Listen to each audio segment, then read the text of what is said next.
皆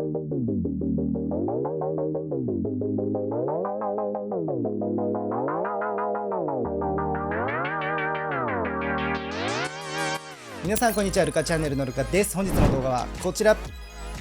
はい、こちらですね。サソリをモチーフにしたベイブレードスコーピオスピアなんですけれども、新しくね UX ラインから登場したということで、本日はこちらのおすすめ改造3選今から皆さんにお伝えしていきたいなと思っております。こちらのスコーピオスピアですね、その名の通りサソリをモチーフにした超重量級のベイブレードなんですけれども、ダッシュチェンジというね、形状が変わるギミックが搭載された超トリッキーなベイブレードということで、今回はこの性能を最大限に活かせるカスタマイズをね、3つ今からお伝えしていきたいなと思っております。それではやっていきましょう。いってらっしゃい。はい、それではですね、まずはこのスコーピオスピアの基本性能から見ていきたいと思います。まずこちらの特徴としてはですね、ダッシュチェンジシステムというものがございまして、通常時はですね、この赤い刃とメタルによって6枚刃のディフェンス形状になっているんですけれども、こちらがですね、エクストリームダッシュが発動すると、このようにカチャッとブレード形状が変化して、赤いパーツが内部にね回転し、メタル刃と重なって3枚刃の攻撃形状へとチェンジします。このディフェンスからアタックにね切り替わるこのギミック、これがダッシュチェンジというねギミックになっております。で、あと特徴としましては2つ目はですね、最重量級の 39g 台ということで、とにかく重量がめちゃめちゃ重いです。現時点で、環境最重量級のブレードということになっていて、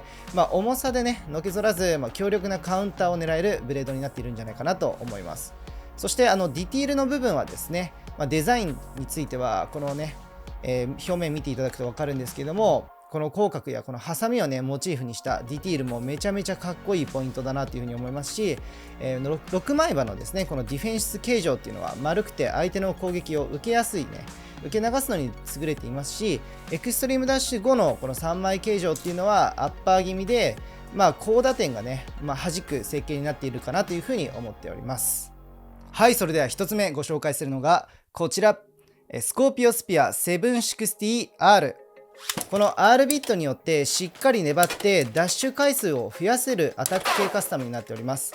この760っていうのは分厚くて低重心、さらにこの7枚刃によって姿勢保持とパワーを両立しています。で、この重量級のこのスコーピアスピアをですねしっかり支えてくれて、複数回のダッシュチェンジ、そして連続的なアタックが決まるカスタム構成となっております。で、こちらのネガティブポイントとしましては、スピードがやや抑えめなので、同じ重量体のね防御型と対面すると弾ききれないこともあるかなというふうに思っております。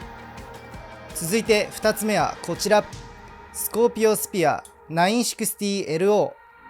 この960はですねバースト耐性が高くて、で全体的に回転を伸ばしやすいパーツになっております。で、ビットは LO ローオーブを採用しておりまして、この低重心の安定性とスタミナのバランスが魅力的かなというふうに思います。このスコーピオスピアはですねもともと重いのでディフェンス力もありつつ、エクストリームダッシュ後の変形による不意打ちアタックでね勝負を決めにいけるカスタマイズ構成になっているんじゃないかなと思います。で、こちらのネガティブポイントとしましては、エクストリームダッシュのタイミングが噛み合わないと、ただスタミナロスになるっていうねリスクもあるので、スピンを取りに行く勝ち方とアタックに対して面受けのね防御的な動きが求められるカスタムかなと思っております。そして最後3つ目にご紹介するのがこちら、スコーピオスピア 960E。はい、こちら960とエレベートビットの全体のバランスの良さを生かした構成になっております。エレベートビットはですねこの大型のガイドがついた設計で、姿勢を保ちつつ予測不可能な軌道で攻められるのが強みかなと思います。重量を生かしてエクストリームダッシュで弾くけど、仮に弾けなくてもスピン勝負で負けにくいっていう、まさに万能型バランスカスタムの王道カスタムかなと思います。で、こちらのネガティブポイントはですね、やや器用貧乏になりがちなところかなと思います。アタックに尖った性能の相手と当たると、バースト負けする可能性もあるので、めちゃめちゃね注意が必要かなと思います。はい、ということで今回はですねこちら、スコーピオスピアのおすすめ改造3選ご紹介させてもらったんですけれども、本日の動画皆さんいかがだったでしょうか。こちらですね、ダッシュチェンジで形が変わるというね、まさにベイのロマンをね詰め込んだ一機かなと思っております。重量やね変形ギミックを活かせばですね、まだまだ環境で化けるんじゃないかと、